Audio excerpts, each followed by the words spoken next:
My parents called me a cheap son, forced me to fund them while I paid my brother's tuition, but my dramatic twist sent their lives spiraling into ruin. For 3 years, I paid for my brother's education while my parents called me a cheap son because I lived with them. I shocked everyone when I stopped paying and left.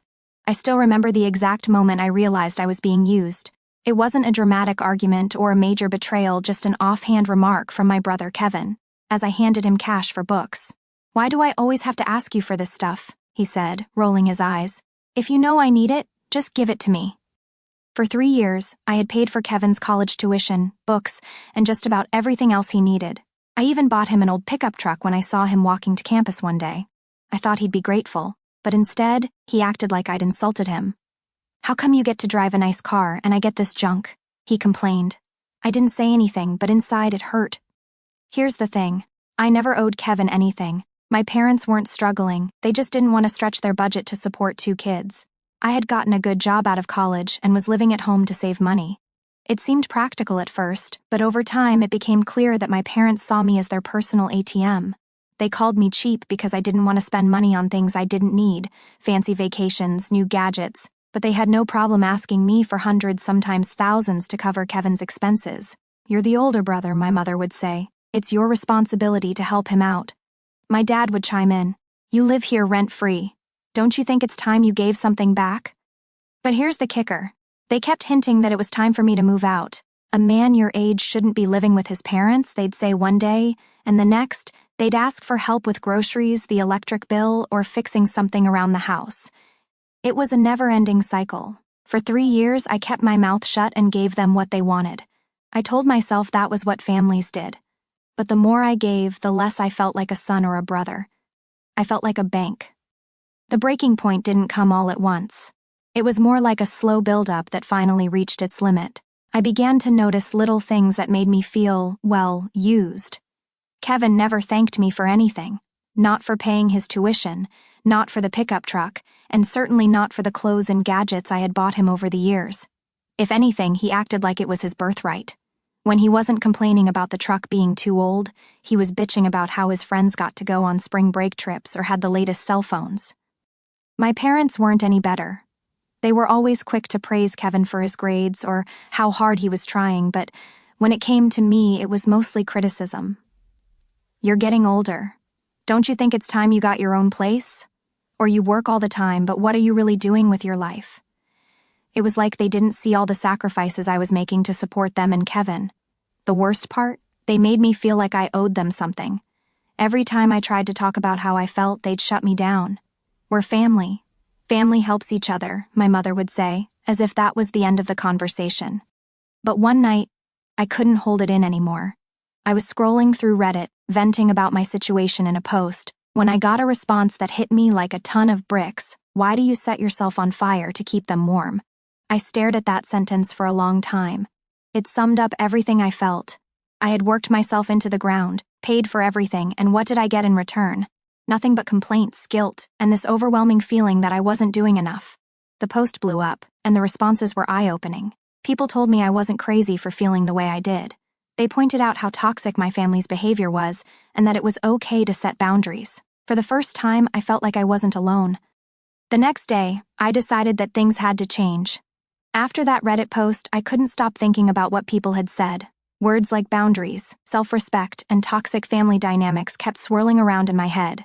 It was like I had been walking around with blinders on, and suddenly, I could see everything clearly. I began to keep track of everything I'd done for Kevin and my parents over the past 3 years. Tuition, books, clothes, food, car repairs, even the damn pickup truck. When I added it up, the number made me sick. I had poured tens of thousands of dollars into supporting them, and for what? That Saturday, we had a family dinner. My mother had made one of her big dinners. Fried chicken, mashed potatoes, the works. It was supposed to be a nice evening, but I knew what I had to say, and my stomach was in knots. We were halfway through dinner when my dad made a comment about Kevin needing new tires for the truck. "You should take care of that this weekend," he said, like it was a given. I put down my fork and said, "Actually, I'm not going to pay for that or anything else for that matter." The table fell silent. My mom looked at me as if I had just insulted her cooking. Kevin grinned, probably thinking I was joking. "I'm serious," I said. "I've paid for everything. your tuition, your clothes, even this truck. And I'm done. I'm not your parent, Kevin, and I'm not Mom and Dad's backup retirement plan. Kevin's smirk disappeared. My mom started to say something, but I cut her off. You've been telling me for years that it's time for me to move out, haven't you? Well, you're getting your wish. I'm leaving. The silence was deafening. My dad finally spoke up and said something about the family sticking together, but I wasn't buying it. Family sticks together, does it? Really? Because all I've ever felt is used. I told them I'd already found an apartment in another state.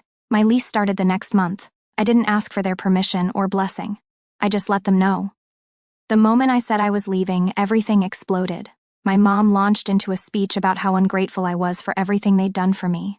My dad called me selfish, and Kevin just sat there with his arms folded, glaring at me like I'd betrayed him personally. You're leaving us? My mom said. How could you? I told her I wasn't leaving anyone, I was just setting limits. I've been helping all of you for years, I said, but it's never enough. You call me cheap because I live here, but you're happy to take my money when it suits you. I'm tired of feeling like I don't matter unless I pay for something. Kevin finally spoke up. You're such a hypocrite. You make all this money and act like you're doing me a favor.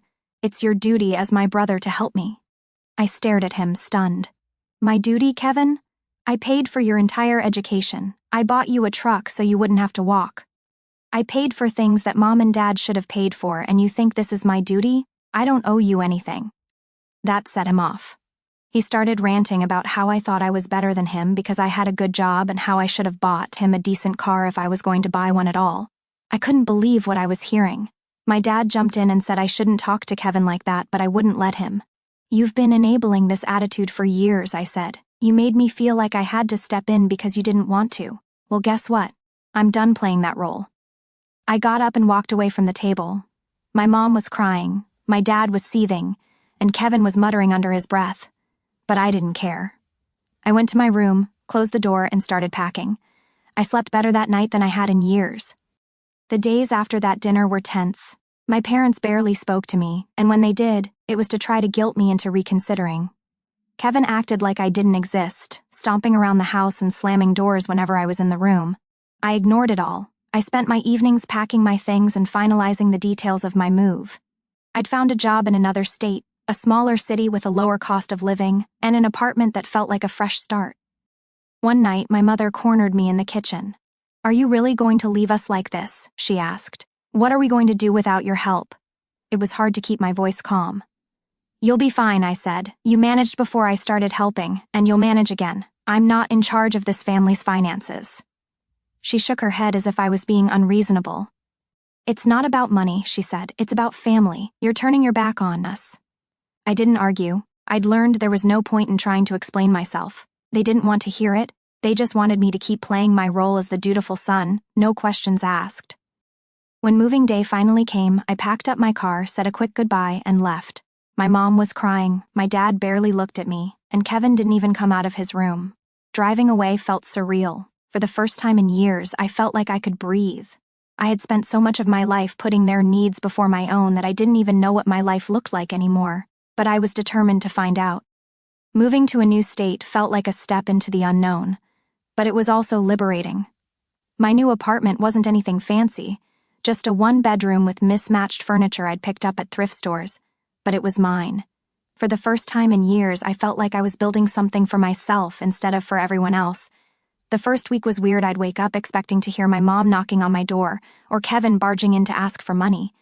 My phone was eerily silent. No texts, no calls. It was as if I had disappeared from their lives overnight. At first, the silence felt like rejection. I kept telling myself, they'll call soon, they just need time. But as the days turned into weeks, I realized they didn't need me. They needed my money, my support, my willingness to sacrifice for them. Without those things, I was irrelevant. I tried not to let it get to me. Instead, I threw myself into my new life. My job in the new state was solid, the hours were better, and the people were friendly. I joined a local hiking group and spent my weekends exploring trails, something I hadn't done in years. I even started picking up old hobbies, painting, reading, and experimenting in the kitchen. I shared how I'd finally moved, set boundaries, and started living for myself. The response was incredible. Hundreds of people commented, congratulating me and sharing their own stories of breaking free from toxic family dynamics. One comment stuck with me, you don't owe anyone your peace. Boundaries aren't selfish, they're necessary. You're finally giving yourself the life you deserve." Reading those words gave me a strange sense of validation. For years, I'd been made to feel guilty for wanting to keep something for myself, whether it was my time, my money, or my peace of mind. Now I began to see that wanting those things wasn't selfish, it was human. But I still thought about my family. I wondered how they were getting along without me. Had Kevin finally gotten a job to help with his own expenses? Did my parents regret the way they treated me, or were they just angry that I wasn't around to bail them out? There were moments of doubt, of course. It wasn't easy to cut ties with people who had been my whole world, no matter how flawed that world was. But every time I started to feel guilty, I'd remember the years of thankless sacrifice, the endless demands, and the way they dismissed me as soon as I stopped giving. The truth was, I felt lighter, freer. For the first time in years, I wasn't carrying someone else's burden. My life wasn't perfect, but it was mine, and that made all the difference. About 3 months after I moved, just as I was starting to feel like I'd completely left that chapter of my life behind, I got an email from Kevin. I almost deleted it without reading it. I hadn't heard a word from him or my parents since the day I left, and I wasn't sure I wanted to open that door again. But curiosity got the better of me. The email was short, uncharacteristically for Kevin. He didn't ask for money or complain. Instead, he said he wanted to talk. "I know I've been a jerk," he wrote. "I think I finally understand why you left, and I'm sorry. I just want to explain some things. Can we meet?" I stared at the screen, unsure of how I should feel. Was this real? Or was it a ploy to make me feel guilty and come back? Against my better judgment, I decided to answer. I told him I wasn't ready to meet in person, but I was willing to listen if he wanted to explain. His reply came the next day. He admitted that he'd been angry at first. Furious, actually, because he felt abandoned.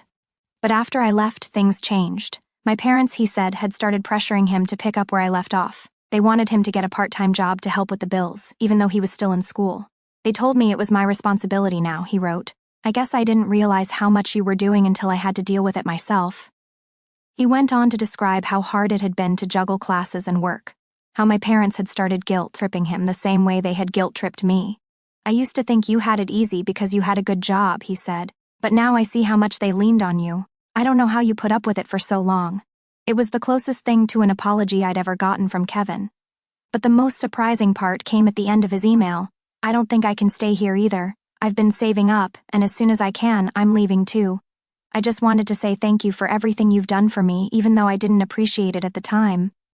For the first time in years, a flicker of hope stirred within me, an unfamiliar yet welcome sensation. It was as if a long-dormant seed had begun to sprout, whispering that perhaps change was possible. The weight of resentment and exhaustion I'd carried for so long seemed to lift, if only slightly, offering a glimpse of a future where my family and I might find a way to heal. This newfound optimism arrived unexpectedly, like sunlight breaking through a storm cloud, and it lingered in my thoughts as I navigated my new life in a distant city. Weeks later, an unexpected piece of mail arrived. A physical, handwritten letter from my parents, not a curt email or a fleeting text. The envelope bore my mother's familiar looping handwriting, and its presence felt oddly significant, like a relic from a bygone era. When I opened it, I was struck by the tone. Gone were the sharp edges of guilt and accusation that had defined so many of our past interactions. Instead, the words carried a weight of remorse, a sincerity I hadn't heard from her in years. She confessed that she and my father had been wrong to lean so heavily on me, to treat my financial contributions as an expectation rather than a gift. They had taken me for granted, she admitted, and the realization had come at a cost. Since my departure, they'd been forced to confront their own shortcomings, especially as Kevin now faced the same pressures they had once placed on me. The letter revealed a truth they had kept hidden. Their financial stability was a facade. My father's work hours had been slashed years ago, a detail they'd buried under pride and denial. Instead of adjusting their lifestyle, cutting back on unnecessary expenses or rethinking their budget, they had turned to me to bridge the gap. "It was unfair to place this burden on you," my mother wrote, her words heavy with regret. "We should have been honest about our struggles, but our pride got in the way. We were wrong to act as though your help was something we were entitled to." Reading those lines, I could almost hear her voice, softer now, stripped of the defensiveness that had once been her shield. She went on to say they missed me. Not just the support I'd provided, but me as their son. "We pushed you away with how we treated you," she wrote. "I don't blame you for leaving. I only hope it's not too late for us to make things right." Those words landed like a stone in still water, rippling through my thoughts. Part of me wanted to believe her. to embrace the possibility of reconciliation. But another part, hardened by years of feeling used, wondered if this was merely a tactic to pull me back into their orbit, to reinstate the old dynamic where I played the role of the dutiful provider. I set the letter down on my small kitchen table, the one I'd bought secondhand when I moved into my new apartment. The table's scratched surface and wobbly legs seemed to mirror my own imperfections, my own uncertainties. I spent that evening staring out the window at the quiet street below, the city lights flickering like stars in a strange new sky.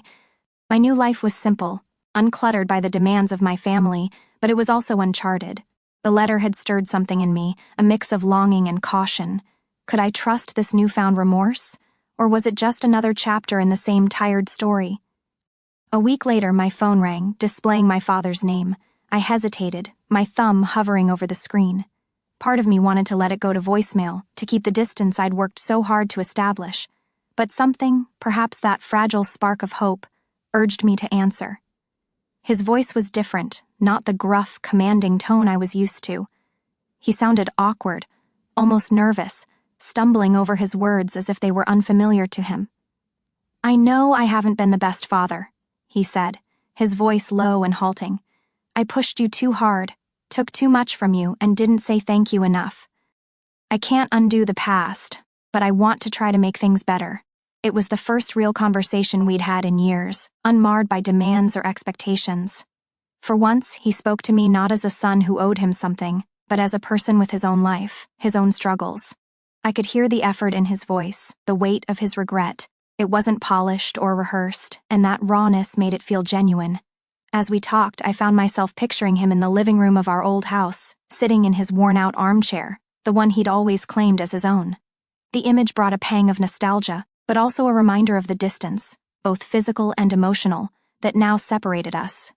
I didn't rush to forgive him. Trust, I'd learned, is a fragile thing, not rebuilt in a single conversation or with a single letter. Years of feeling like a bank rather than a son had left scars, and healing would take time. I spent days mulling over their words, replaying my mother's letter and my father's call in my mind. I walked the trails near my new home, the crunch of leaves underfoot grounding me as I wrestled with my emotions. The hiking group I'd joined had become a refuge, a place where I could lose myself in the rhythm of my steps and the beauty of the world around me. But even there, my thoughts drifted back to my family, to the possibility of a different kind of relationship. After much reflection, I decided to extend an olive branch, not out of obligation, but because I wanted to believe in the possibility of change. I sent them $5,000, a significant sum, but one I could afford without jeopardizing my own stability. It wasn't a return to the old pattern of endless giving, it was a one-time gesture, a way to show I was open to rebuilding, but on my terms. I wrote them a letter to make my intentions clear. "I want to help you get back on your feet," I said, "but I need to maintain my boundaries. This is something I'm choosing to do, not something I feel forced into." I mailed the check and the letter, feeling a mix of relief and apprehension. Would they respect my boundaries, or would they see this as an invitation to slip back into old habits? To my surprise, their response was gracious. My mother sent a thank you card, her handwriting as familiar as ever, but now carrying a warmth I hadn't felt in years. "We're so grateful for your help," she wrote, "and we respect the boundaries you've set. We're trying to do better." My father called again, not to ask for anything, but to check in, to ask about my job, my new city, my life. It was a small gesture, but it felt like a step toward something new. As for Kevin, he surprised me by following through on his own promise to break free. A few months later, he moved out of our parents' house, taking a part-time job to support himself while finishing his studies. He reached out to me sporadically, his messages tentative but sincere. "I'm starting to get it," he wrote in one email. "I didn't realize how much you carried until I had to carry some of it myself." Our conversations were slow, cautious, but they held a promise of rebuilding a relationship not built on obligation but on mutual respect. Looking back, I don't regret leaving. It was the jolt my family needed to confront their own patterns, and it gave me the space to discover who I am outside of their expectations. My new life isn't flawless. There are still moments of loneliness, moments when I miss the familiarity of home, but it's mine. I've filled it with small joys, the thrill of a sunrise hike, the satisfaction of a well-cooked meal, the quiet pride of a life built on my own terms. My family and I are far from perfect, but we're trying. And for now, that's enough. I'm no longer the bank, but I'm still part of the family, and that balance feels like a victory. To my surprise, they graciously accepted. My mom sent a thank you card, and my dad called again, this time just to check in and see how I was doing. As for Kevin, he followed through with his plan. A few months later, he moved out and started supporting himself. He reached out to me a few times, and we slowly began to rebuild our relationship as well. It wasn't perfect, but it was better.